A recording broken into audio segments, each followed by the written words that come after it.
versikulo 22 sa may ingon diri mga higala.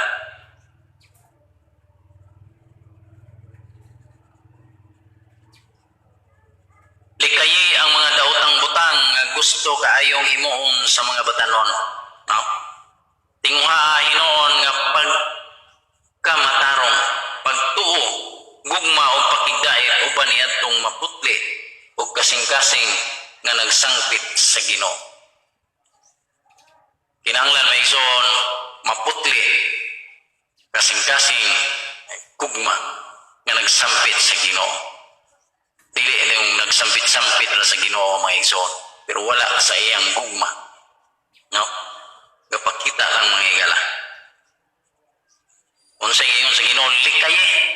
Ipalikay ng mga klase sa mga tao mga higala. Kinahanglan magmaputli. Kapitulo 4, versikulo 8. Sa ingon diri mga igsoon, o karon gitagana alang kanako ang ganti sa kadaugan, ang purong-purong sa pagamatarong kaniadto unyang adlaw, higanti kanako sa Ginoo. Ang matarong nga maghukom og kini dili kanako lamang kun dili tanan gayud nga magpaabot sa iyang pagpadayag.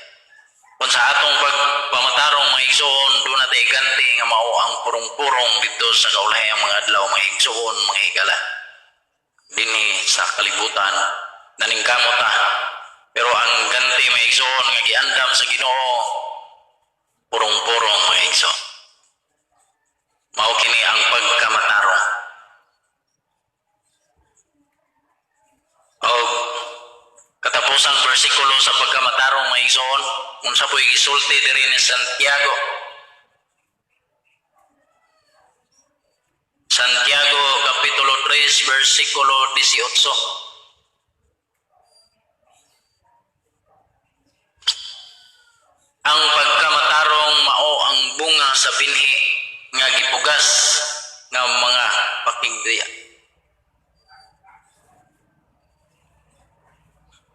Santiago 3:18 ang balikon, ang pagkamatarong mao ang bunga sa binhi nga gipugas sa mga makigdaiton diha sa kalinaw. Mao ni mga igsoon nga bunga sa binhi nga pakigdait mga higala. Kung doon natin kasuko sa atong mga isig katao, wala nato ang pakigdait mga igsoon.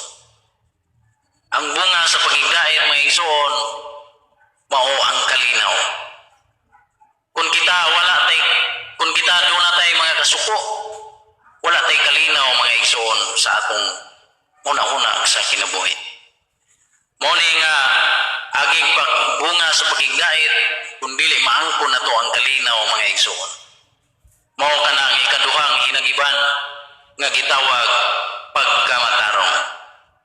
Ikatulong hinagiban nato mga igsoon kay unom man siya ka hinagiban, atong isgutan ang ikatulong hinagiban. Medyo taas-taas siya mga higala. Og welcome kamong tanan sa pagtanaw nining takna. Ingon diri maayong balita o pakigdait. Matod pa diri sa Mateo mga igsoon, Mateo kapitulo 11 versikulo 5. Akong pagabasahon diri mga higala.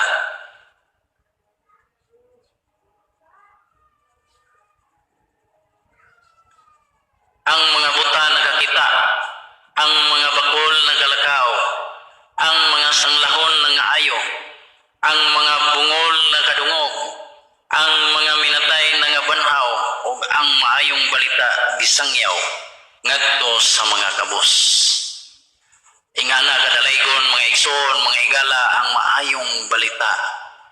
Ang maayong balita nga gibuhat kaniadto mga igsoon, ang mga buta nakakita pagkanindot mga higala. Ingana kanindot ang maayong balita. Maton pa kung magsigit ang paminaw o tanaw balita sa mga TV o minaw sa radyo radyo mga igsoon, balita, mga kalihukan diri sa kalibutan.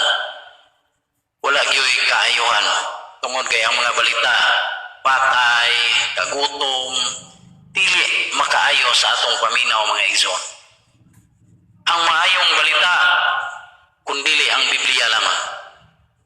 Kung kita nawadaan ta sa paglaom, apan makadungog ta sa maayong balita mga igsoon, makaingon ta nga, uy, doon na pa daytoy pag-asa sa atong kinabuhi.